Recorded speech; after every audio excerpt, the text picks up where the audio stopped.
मार्ग में चलाया जाए। अगर हम यहाँ लिख दें कि शराब पीने वाला और मांस खाने वाला इसके अंदर प्रवेश न करे, लिखवा सकते हैं? नहीं। हम ज़्यादा प्रेम से उससे बात करते हैं जो उठाने की कोशिश में कि हम इसे उठा सकते हैं। इसे हम, जैसे लोग कहते हैं तो पापी इसके पास, यही हमारे प्रभु की महानता है, यही हमारे प्रभु का मार्ग है। तुम यहाँ तक आ गए ना, अब पापी तुम कैसे रह सकते हो? हमारे सामने ना आते, हमारे वृंदावन धाम में ना आते तो मान लेते, लेकिन आप धाम आ गए तो लाडली की कृपा है, श्री राधिका कृपा बिन सबके मनन अगम, और आप यहाँ आ गए हो। अब नहीं, अब आपका तो हम पूजन करेंगे, आपको हम हृदय से लगाएंगे। अब आप कुछ भी हो तो हमारे को लगता है कि अगर हम इनको प्यार करेंगे तो ये हमारे प्यार के बल से छोड़ देंगे।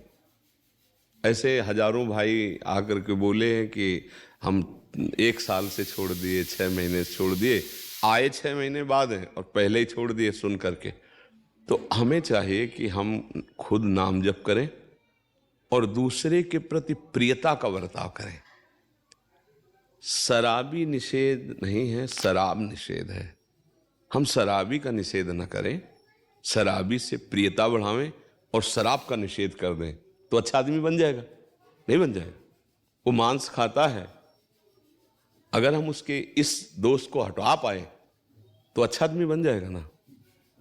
तो हम उसको साम नीति से, दाम नीति से, दंड नीति से, भय दिखाकर, शास्त्र में भय है तो सुधार किया जा सकता है। मुझे लगता है कि त्याज्य या नफरत या घृणा का पात्र नहीं है कोई। गलती सबसे होती है, भूल भुलैया में कोई भी भटक सकता है। अगर अपने पास कोई आता है तो उसको हृदय से आदर दें और उसको सतमार्ग में प्रेरित करें।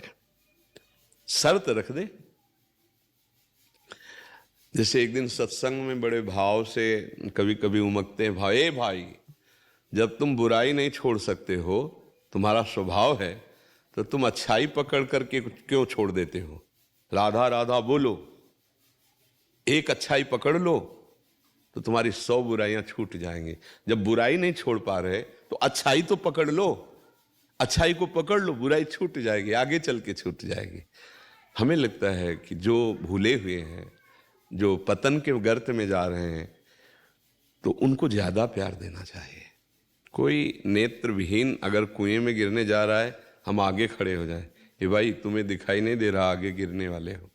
ऐसे ही अज्ञान से ज्ञान रूपी नेत्र ढक गए और वो मांस खा रहा है, मदिरा पी रहा है, बेविचार कर रहा है, गंदे आचरण कर रहा है, तो जो शास्त्रज्ञ हैं उनको चाहिए कि उनको प्यार दें, दुलार दें, उनको समझाएं। अगर उनके ज्ञान नेत्र खुल गए तो निश्चित सुधार हो जाएगा। घृणा से, नफरत से, ऐसे हे भाव से उसका सुधार नहीं होगा और बुरी दशा को प्राप्त हो जाएगा। तो संतों की, वेदज्ञों की, विद्वानों की इसी बात की महिमा है कि वो दूसरों का मंगल करें, उपकार करें। यही उपकार है कि उनको हम प्यार से, भय से, दुलार से, अपनेपन से, गंदे आचरणों से मुक्त करवा पाएं और भजन बल से खूब नाम जप करो, भगवान का स्मरण करो। भगवान के स्मरण से हर ग्रह विपरीत हो और भगवान का आश्रय भजन हो जाए तो सब ग्रह अनुकूल हो जाएंगे। और सब ग्रह अनुकूल हो और भगवान से विमुख हो तो कभी उसको स्वप्न में भी सुख शांति नहीं मिल सकती। ये पक्का समझ लीजिए। जो पे कृष्ण चरण मन अर्पित तो करिहें का नवग्रह रंक, क्योंकि सब भगवत पार्षद हैं। जब राष्ट्रपति का हाथ खोपड़ी पे रखा हो ना तो फिर कोई बात नहीं होती। तो अनंत ब्रह्मांडों के स्वामी जब हमारे उनका हम भजन कर रहे तो हर ग्रह अनुकूल हो जाता है। और भगवान से विमुख पापाचरण करे तो भाई हमें तो नहीं लगता आज तक कोई अंगूठी, कोई नग, कोई ऐसी चीजें बनी हैं कि उसको सुख प्रदान कर दे। मुझे तो नहीं लगता। आज तक हमको एक बात पर विश्वास है कि यदि आप अच्छे कर्म करोगे, नाम जप करोगे, दूसरों को सुख पहुंचाओगे तो बुरे ग्रह भी आपका मंगल ही करेंगे। और आप दूसरों को दुख पहुंचाओगे, बुरे आचरण करोगे तो अच्छे ग्रह भी आपका अमंगल कर देंगे। ये पक्की बात है। हर ग्रह विपरीत बैठा हो और भगवान के आश्रित हो, कोई अमंगल नहीं हो सकता। भगवान से विमुख बुरे आचरण करने वाले ये ग्रह विपरीत क्यों बैठते हैं हमारे आचरणों से? ये भगवत पार्षद हैं, जैसे शुक्र है, शनि है, राहु है, केतु है, ये सब भगवत पार्षद हैं। जैसे हमारा पुलिस विभाग है, आपकी सुरक्षा में है। आपको कहीं कोई भी, आप तुरंत फोन कीजिए, देखो आपकी सेवा में उपस्थित होते हैं, आपकी रक्षा करेंगे। लेकिन यदि आप कानून के विपरीत हैं तो आपकी पिटाई करके अंदर करेंगे ना। ऐसे ये भगवत पार्षद हैं, शनि, राहु, केतु, ग्रह, नक्षत्र जितने ना, आप भगवान के विधान के अनुकूल चलोगे ना तो कहीं भी बैठे हो वो आपका मंगल करेंगे। और अगर आप विपरीत चल दिए भगवान के विधान तो वो आपका मंगल करें। भगवान के अनुकूल तो वो आपके अनुकूल, भगवान के प्रतिकूल विधान तो वो आपके प्रतिकूल। पक्का देख लो कौन ग्रह नक्षत्र ऐसा था जिसके विषय में रावण को ज्ञान ना हो। वो बहुत बड़ा विद्वान भी था ना, विद्वता की मूर्ति था, पर वासना के कारण ही तो उसे राक्षस कहा गया, चरित्रहीनता के कारण कहा गया। नहीं तो उसको कौन सा ज्ञान नहीं था, कौन सा ग्रह नक्षत्र था जिसके विषय को वो जानता न हो, जिसको वश में करना ना जानता हो। शनि भगवान को उल्टा टांगे हुए था, आपने तो सुना ही होगा।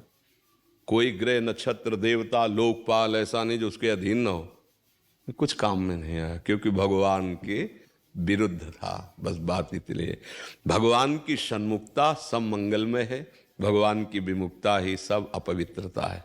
तो मुझे लगता है कि किसी को भी तिरस्कार, घृणा, नफरत, हे बुद्धि ना दी जाए, प्यार दिया जाए। भाई अगर आप हमारी बात मानते हैं जैसे उससे, तो हमें दिखाई दे रहा है ये ग्रह ऐसे ऐसे, अगर आप ये नशा छोड़िए और ये मांस छोड़िए तो काफ़ी तो इसी से सुधार हो जाएगा, क्योंकि आपके गलत आचरण आपके ग्रह नक्षत्रों को विपरीत ले जा रहे हैं। ऐसे बोलते हैं, अगर फिर भी मना करते हैं तो फिर हम हाथ छोड़ देते हैं। हाँ हाँ, और नाम जप आप भी कीजिए तो फिर परिवर्तन होगा, मना नहीं कर पाएंगे सामने। एक चीज़ और समझ लो, जैसे हाँ, जैसे अपने नाम जप करते हैं ना, भगवान का नाम जप करें, और जब अपनी प्यार दृष्टि से देखते हैं कि जैसे अपने भाई को देखा जाता है, अपने पुत्र को देखा जाता है, ऐसे हम प्रभु भाव से आपको देखेंगे और आपसे कह देंगे ए भाई आज के बाद नहीं। तो यही कई भाइयों ने कसम खाई कि प्राण चाहे त्याग दें, आज के बाद शराब और मांस कभी नहीं छुएंगे, ऐसा कई बार। तो हमें लगता है हमें भगवान से भी प्रार्थना करनी चाहिए और स्वयं भजन करके दूसरों की मंगल की बात करनी चाहिए। ठीक है जी।